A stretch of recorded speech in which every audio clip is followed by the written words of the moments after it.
Welcome back, everyone. Today I'm giving you background on an actor everyone loves. Seriously, he's probably in the top 5 best actors of all time in my book and many others. You've watched him grow from Jack in Titanic to Jordan Belford in The Wolf of Wall Street, and you've definitely watched him in Catch Me If You Can, The Departed, Inception, Shutter Island, or any other of his 59 credits. That's right, today we're breaking down the career of the one and only Leonardo DiCaprio. So grab your coffee and let's take to the notes. Leonardo DiCaprio is named after Leonardo da Vinci, and this is because his mother felt him kick for the first time when she was standing in front of a Leonardo da Vinci painting. He was born November 11th, 1974, making him 46 years old and a Scorpio. And though he's an only child, he definitely doesn't have only child syndrome, which we'll get into later. His mother was a legal secretary and his father was an underground comics writer. And though you would think these jobs would make a lot of money, they actually weren't very well off. But when he was 1 year old, his parents separated. And unlike most separated couples, they actually decided to remain neighbors for his sake. For most of his childhood, he lived in Los Feliz and Echo Park and attended public schools in those districts. Those are areas around LA. However, he knew that school wasn't for him and always asked his mom to take him to auditions because he really was in love with acting. He also saw it as a way to support his mother and their financial situation. He once said that he would either be a marine biologist or an actor, and thank God the latter happened because think of all the movies we would have missed out on.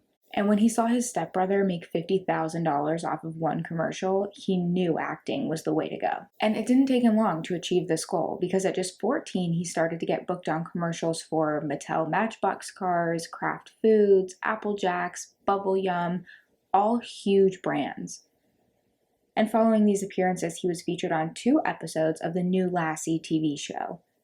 Now, this might seem like it came easy for him to become an actor, but even actors as great as Leonardo DiCaprio have had hard times breaking into the industry. After being advised by agents to change his name to appeal to an American audience, and Leonardo denying this, he didn't book another role for over a year, even after doing 100 auditions. And actually, this did get him down enough to quit acting. And he likely would have tried to become a marine biologist, but his father encouraged him to continue, and he really had this urge to support his mother financially.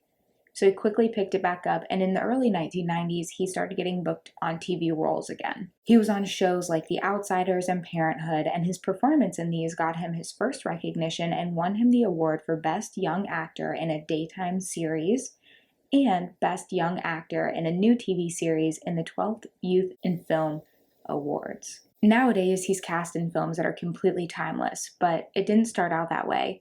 Actually, early in his career, he was cast in less popular films and series like Critters 3, which he actually says is the worst film of all time. And slowly but surely, he started working with bigger names and getting his name out in the industry. During his time on Growing Pains, his co-star said that he was highly intelligent and disarming, but definitely mischievous on set. He didn't have an amazing reputation for his behavior on set when he was young. But one thing that definitely didn't go unnoticed was his good looks. Many of his early roles were given to him not only for his skill, but also because he was cast to appeal to a young female audience. And because of this, he was picked up by Robert De Niro out of 400 actors to play the lead in This Boy's Life, where he would be opposite De Niro. And apparently, he took this time to really mentor Leo, how to act on set, and how to behave in the industry, which I'm sure shaped him a lot. Following this, he was cast in What's Eating Gilbert Grape, a film many of us have seen, and besides its questionable casting, it really kickstarted his career. And this film earned him a nomination for Best Actor in a Supporting Role for both an Academy Award and a Golden Globe. Following this, he had work here and there, but nothing was a hit again until his role as Romeo in Romeo and Juliet, which grossed over $147 million and got him a Silver Bear Award for Best Actor. Now, at this point, his name was making a ton of headlines, but nothing could prepare them for what was about to come. In 1997, he turned down a starring role in Boogie Nights to star in Titanic. Originally, Matthew McConaughey was set to star in the film, but when the director found Leo, he fought for him. Now, the film was the most expensive ever made at the time, having a budget of over $200 million. And that money paid off because it went on to break records for being the highest grossing film at that time, making more than $2.1 billion worldwide. A little fun fact about the film is that his iconic line where he says, "I'm king of the world," was actually totally improvised. He also made a lifelong friend out of his co-star Kate Winslet, and the two ended up supporting the Titanic's last remaining survivor when her nursing home fees became too much for her to bear. The film won 11 Academy Awards, which broke another record and created a new fandom called Leo Mania. This was named after the intense obsession that mostly female fans at the time had with the actor following the film. There was an influx of casting, obviously, after this role. He was at that point in his career when he really cared about what he was making, what he was putting out, since all eyes were on him, which is why he walked away from his role in American Psycho in 2000 and turned down about a $20 million salary after not agreeing with the film's direction. He wasn't only turning down roles due to a disagreement of direction, but also because he was busy and overwhelmed. He turned down the role of Anakin Skywalker in Star Wars 2 to star in a crime drama called Catch Me If You Can, one that most of us have seen. And this was a great career move for two reasons. First, because this would kick off his crime and psychological journey, which is some of my favorite of his films. And two, because it would go on to be the highest grossing project that he would do since Titanic. Following this, he did what most actors do and expanded his career path. And because he was taking on the role of entrepreneur and seeing things from a producer's perspective, he pitched John Logan's script to Scorsese, who signed on as director. The film was Aviator, and this would go on to be a huge success. It also started a partnership between the two and triggered Leo's OCD from childhood. He saw Leo's talent and his keen eye, so he cast him in The Departed and Blood Diamond, where he would be able to work with Jack Nicholson, who is one of Leo's favorite actors. It's said that during his time on set for Blood Diamond, he sponsored a South African baby girl and supports her by sending money and talking with her on the phone regularly. He said that this experience was one of the most memorable moments of his life as an actor, working with Jack Nicholson, that is. He took this role so seriously that he visited Boston to learn their ways and even put on 15 pounds of muscle. The film was a total success. It grossed over $200 million. He also earned a Screen Actors Guild Award for Best Supporting Actor in The Departed, and the two clearly had a great working relationship at this point, so they continued to work on projects together like Shutter Island, one of the best psychological thrillers of all time, topped only by his following film, Inception, and this actually earned him the most money of any of his films. Following these two iconic films, Leo was understandably exhausted, so he decided to take some time for himself, and this included time off to work only on a few films, which were less pressure. That is, of course, until he starred in Django Unchained, which originally he turned down because of the portrayal of racism, but he chatted with the director, Quentin Tarantino, and they found an angle that didn't sugarcoat racism at all. Many know the film because he actually cut his hand on glass in real life, and it made the final cut. Following this, he went back to being a heartthrob, and he played Jay Gatsby in the film adaptation of The Great Gatsby, one of my favorite books of all time. This earned him an AACTA award for Best Actor in a Leading Role, and critics called this maybe his best role yet. Following his many successes in acting, he switched to producing, and this really got his production company recognized. He produced Runner Runner, Out of the Furnace, and The Wolf of Wall Street in this time.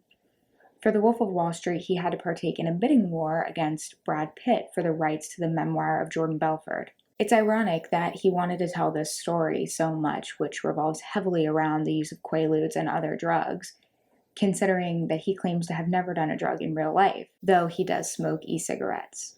His role earned him a Golden Globe and nominations for a BAFTA for Best Actor in a Leading Role and an Academy Award for Best Actor and Best Picture. Accomplishing this allowed him to check acting, producing, and starting a company off of his list.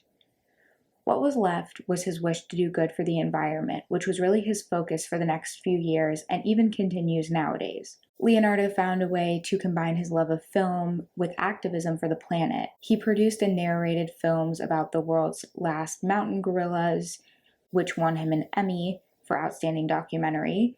He also made a documentary about sustainability, which can be found on Netflix.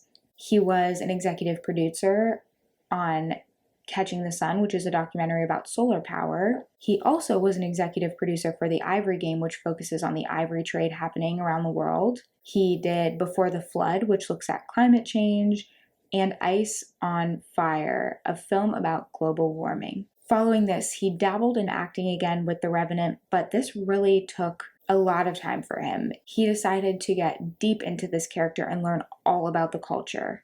He ate raw liver, which broke his vow on veganism.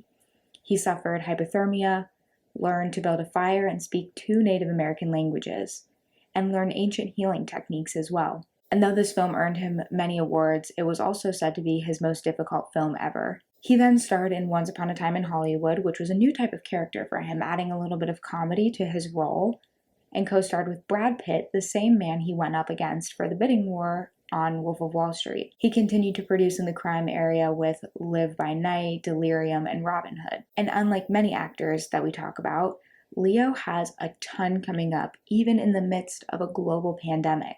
He's set to star in The Devil in the White City, another Scorsese film, The Black Hand, a biography on Leonardo da Vinci's life, Roosevelt, Killers of the Flower Moon, and Don't Look Up, a star-studded Netflix film that's coming soon. Because of his many successes, genuine care for the environment, and amazing looks, he was named one of the 100 most influential people in the world by Time magazine. He was also included on Forbes' annual list of world's highest paid actors in 2008, and The Hollywood Reporter listed him among the top 100 most powerful people in entertainment in 2016 to 2019. But he's not letting this get to his head. He said, quote, "My attitude is the same as when I started. I feel very connected to that 15-year-old kid who just got his first movie." And about the environment, he was named one of the most active celebrities on climate change. And he proved this even very early in his career by starting the Leonardo DiCaprio Foundation in 1998, which is a nonprofit that's focused on promoting environmental awareness. He owns environmentally friendly vehicles, and his house is powered by solar energy. He's also donated over $1 million to wildlife conservation and joined the Animal Legal Defense Fund. He's raised $40 million for his foundation, where he's auctioned artwork. And in 2014, he was named the UN Rep for Climate Change, which led him to say that he intends on divesting from fossil fuels. His foundation donated $15 million to support wildlife and the rights of Native Americans. He and Mark Ruffalo both supported the opposition to the Dakota Access Pipeline, and he attended the People's Climate Change March in 2017. In 2018, he donated $100 million to fight climate change and pledged $5 million to protect the Amazon from fires that were destroying them, and still are. It's safe to say that Leonardo DiCaprio genuinely cares about the environment and isn't just doing this all for show. Ironically, this is the most in-depth thing we know about his personal life. He's actually a very private person. He's open about his passions like coffee, which inspired him to start his own fair trade coffee company, and his mishaps, including a few near-death experiences like skydiving and not having his parachute open, or his beloved pet tortoise. Otherwise, he isn't a huge fan of interviews. He doesn't like to talk about his personal life. He leaves his romantic life up for speculation. We do know that he was attacked by reported girlfriend Aretha Wilson when she hit him over the head with a bottle at a party, and she did plead guilty to this when he pressed charges and was sentenced to 2 years in prison. He has been said to be dating model Camilla Morone since about 2017, but he never really speaks on the topic. We also know that he owns many, many properties. It's one of the things he genuinely enjoys, buying things, flipping them, or making them gifts for people like his mom. And you may be wondering how he has all the cash flow to donate this money and to buy all these properties. Well, that's because his estimated net worth is about $245 million, which averages about $20 million every year. And honestly, it's well deserved. It's safe to say that if you know of Leonardo DiCaprio from his films, his productions, or his environmental endeavors, it is almost impossible not to love him. That's it for this episode. Let me know what celebrity deep dive you want to hear next by DMing me on Instagram at Megan the Morning Podcast. You can find all of my sources linked below, and I will be back next week with a Hollywood true crime case. See you then.